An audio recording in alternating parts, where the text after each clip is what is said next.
Sinibak na sa trabaho at sinampahan din ng kaso ang mga tauhan ng Bureau of Immigration o BI na sangkot sa umano'y pagpapabaya sa Korea National na nakatakas noong nakaraang linggo.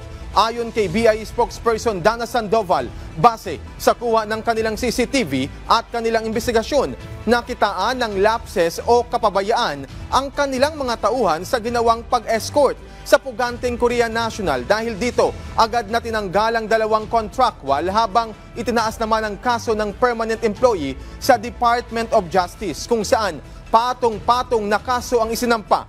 Agad namang nahuli ang pugante noong linggo ng madaling araw sa Pampanga, 5 araw matapos itong makatakas. Ayon kay Sandoval, posible ito'y kaso ng demanda me scheme kung saan ang mga detainees ay naghahanap ng paraan para kasuhan ang kanilang sarili para mapatagalang panatili dito sa Pilipinas at hindi ma-deport agad para harapin ang kaso sa kani-kanilang bansa. Samantala, tiniyak ng BI na hindi lang basta matatanggal sa panunungkulan ang kanilang mga tauhan na mapatutunayang sangkot sa iligal na gawain. Sa halip, kakasuhan din para magsilbing leksyon at hindi gawing ehemplo ng kanilang mga empleyado. May one-strike policy po si Commissioner Viado.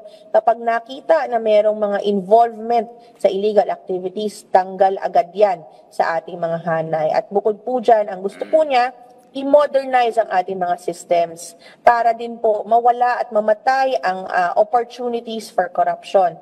Dahil kung electronic ang ating mga processing, malaki po ang maitutulong yan para mabawasan ang people-to-people interaction na nagiging opening po for corruption.